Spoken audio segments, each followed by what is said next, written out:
아이가 숨을 쉬지 않는다. 자, 이게 이제 뇌출혈 상태인 생후 2개월짜리 여자아이가 심정지 상태로 발견이 됐습니다. 그래서 경찰이 수사에 나섰다는 건데 이 아이가 발견된 곳이 인천의 한 모텔방이었다고요. 네, 맞습니다. 숙박업소에 있다가 이제 이 아이 아버지가 20대 남성입니다. 20대 남성이 방금 체크 포인트 보신 것처럼 이제 소방당국에 신고를 합니다. 아이가 숨을 쉬지 않는다면서요. 그래서 급하게 이제 의식이 없는 상태로 병원으로 옮겨졌고요. 현재는 이제 중환자실에서 옮겨져서 계속해서 치료를 받고 있는 상황이라고 합니다. 이 아이는 생후 2개월 된 딸이었습니다. 자, 당시 정황 또 사건 현장에 출동했던 관계자들의 목소리 잠깐 듣고 가시죠. 출동하면서 이제 보호자 신고하신 분하고 통화를 하거든요. 그래서 그때 아기가 숨을 쉬지 않는다 그렇게 CPR 하고 계셨어요. 가슴 압박, 코에서 코 쪽에서 난 것 같아요. 멍자국 있는 것 때문에 머리 부분에 있었어요. 출혈이 좀 잦아들면서 경과 관찰하면서 지금 지켜보고 있는 상태입니다. 중환자실에서 의식은 아직 없는 상태고요. 자, 방금 들으신 이 정황을 놓고 경찰 또 아이의 아버지가 경찰은 이 아이의 아버지가 딸을 학대한 게 아닐까라는 판단을 하고 있다는 것인데 이 변호사님 좀 그 경찰의 지금 현재까지의 어떤 그런 판단 좀 동의하시는지요? 가능성이 충분히 있죠. 따라서 그런 가능성을 배제하지 않고 수사를 진행을 해야 될 텐데요. 왜냐하면 이 피해 아동의 또 연령 이런 것들을 볼 때 본인이 뭐 실수해가지고 다쳤거나 그럴 가능성이 뭐 그렇죠. 거의 없다고 봐야겠죠. 네. 네, 그렇기 때문에 문제가 좀 심해질 수 있는데 일단 소방당국 관계자도 이런 말을 했습니다. 당시에 호흡이 정지된 상태가 조금 지난 것처럼 이제 그 피부가 푸른색을 띠는 상황이었다. 또 코 안에도 출혈이 있었다라고 했고요. 또 의료진도 처음에는 두개골절을 의심했습니다만 나중에 이제 검사한 후에는 그건 아니고 예. 하지만 뇌출혈이 있었다라고 말을 했습니다. 그렇다면 이게 어떤 외부의 어떤 힘에 의해서 이런 일을 당했을 가능성이 충분히 있어 보이고 또 그렇다면 이 모텔에 함께 있었던 이 아버지가 혹시 가해자가 아니겠느냐라는 의심도 할 수 있습니다. 따라서 아직까지 그런 게 다 확인되지는 않았습니다만 충분히 그런 의심을 계속하면서 수사를 진행해야 될 것으로 보입니다. 교수님, 근데 이 아이의 아버지는 혐의를 부인하고 있네요. 네, 뭐 지금 혐의 부인을 하고 있고요. 이 아버지는 뭐라고 얘기했느냐, 실수로 아이를 벽에 부딪혔다. 그렇게 이제 이야기를 한다고 합니다. 그런데 좀 이 부분이 약간 설명이 좀 안 되는 것 같은 게 만약에 실수로 아이를 벽에 부딪혔는데 아이가 뭐 이렇게 청색증이 됐다. 그러면은 119에 즉시 신고를 해야 되잖아요. 그럼요. 네, 그런데 즉시 신고를 했는지가 좀 의심이 되는 부분이 아하. 지금 119가 나와서 이제 확인을 해본 바에 따르면 머리에 멍자국이 있다고 그러거든요. 예. 그렇기 때문에 그게 즉시면 멍자국이 그렇게 허렇게 안 생겨서 뭐 외관상에도 발견할 수 있을 정도의 멍자국인 것은 즉시는 아닌 것 같다는 생각을 좀 접기가 어렵습니다. 그렇기 때문에 정말 도움이 필요한 순간에 아이가 방치됐던 거 아닌가 이런 생각이 드네요. 예. 그런 부분이 있겠군요.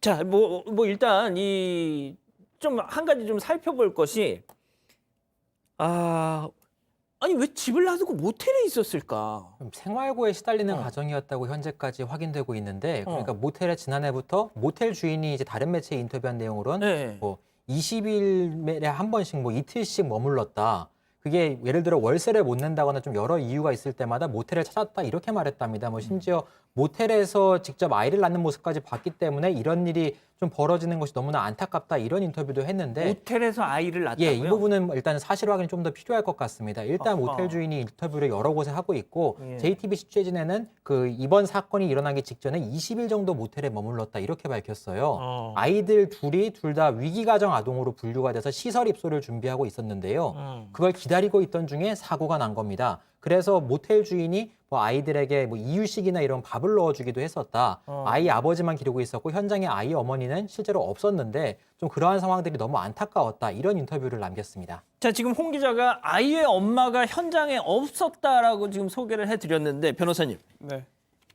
아이의 엄마가 일주일 전에 이 사고 일주일 전에 구속이 됐다.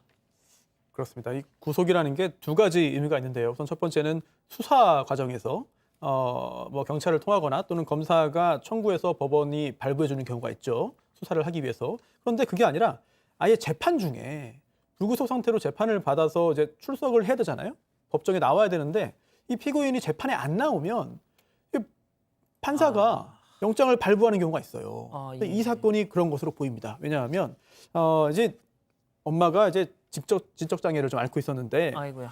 보증금 관련된 그런 사기 혐의를 받았습니다. 그래서 작년 7월에 이미 기소가 됐는데요. 하지만 피고인이 법정에 나오지 않았기 때문에 계속 재판이 진행이 안 됐죠. 예. 그런 상황에서 지명수배가 됐고 결국 이제 그 구속이 됐는데 그 과정도 좀 살펴봐야 될 것 같습니다. 왜냐하면 이 피해를 입은 여자아이의 오빠가 있습니다. 오빠가 이제 만 2살인데 오빠가 이제 이 아이가 2살 아이가 지원 대상에 포함됐기 때문에 이제 이제 행정기관에서 이거를 지원하려고 이제 그 부모한테 연락을 한 거예요. 그런데 연락이 안 닿았습니다. 그래서 경찰에 공문 보내서 지금 이 아이 지원해야 되는데 부모 연락이 안 된다. 예. 어디 있냐라고 확인을 했고 또 경찰이 또 이걸 찾으면서 인적 사항 조회해 보니까 이 엄마가 이게 수배된 상황이었던 아이고. 거죠. 결국은 재판 나가지 않고 계속해서 있던 그 엄마가 일주일 전에 구속됐습니다.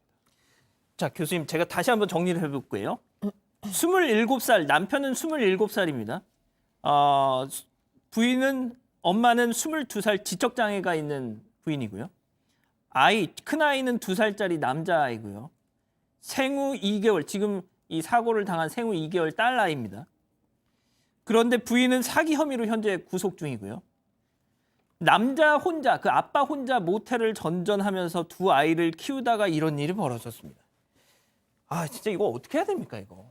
글쎄 정말 어떻게 보면은 이 부부가 이 아이 둘을 감당할 수 있는 사람들이었는지 일단은 굉장히 궁금증이 들고요. 결국은 지금 아이 나이 또래로 봤을 때 이 여성의 경우에는 19살 때부터 임신과 출산을 그렇겠네요. 반복한 거거든요. 그렇기 예. 때문에 지금 이렇게 어린 엄마들의 이제 최근에 그 학대 치사 사건 워낙 많잖아요. 그래서 지금 너무 안타까운 게 사실 지명수배 사실을 인지했어요, 경찰이. 일단은 뭐 변호사님 말씀하신 대로 그랬는데 이 지명수배 사실을 인지했을 뿐만 아니라 사실은 이 아동 행복 지원 대상에 이 아이가 있었기 때문에 지금 이 가정을 주목하다가 경찰에 신고를 하게 된 거잖아요. 그러다가 지명수배된 거를 알고 결국은 영장 실질 심사도 없이 그냥 바로 구속을 해버리잖아요. 그런데 여기서 제가 궁금증이 드는 게 만약에 지자체였다면 지금 이 아동 행복 지원 시스템뿐만 아니라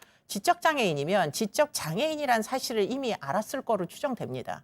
그래야지 되는 거잖아요. 그러면 엄마가 굉장히 취약한 엄마가 아이 둘을 데리고 어릴 때부터 출산을 해가지고 남자와 함께 동거하고 모텔에 있다면 그렇다면 과연 구속만이 답이었는지 영장에 대한 심사도 없이 이렇게 현장에서 그냥 엄마를 데리고 가버리면은 이 남자 혼자서 이 어린 아이들 둘 데리고 어떻게 하라는 건지 저 사실 좀 묻고 싶어요. 이 사고를 막으려면 이 정말 취약한 이 부모 밖에는 이 사건을 막을 수 없었을 건지 지자체는 책임이 없는지 경찰은 책임이 없는지 무조건 구속시키면 끝나는 건지 전 좀 질문이 하고 싶습니다. 저도 교수님 생각에 좀 동의를 하는 것이 인천 남동구 측이 모텔에 기거하고 있던 이 아버지와 두 아이를 발견했었던 즉시에 보육시설 입소를 결정했었더라면 이 아이의 이런 사고도 좀 막을 수 있지 않았을까, 좀 그런 생각이 좀 드는데, 변호사님 좀 짧게요. 앞으로 좀 수사당국이 좀 어떻게 좀 어떤 부분을 좀 봐야 될까요? 네, 수사는 결국 처벌 여부를 결정하는 건데요.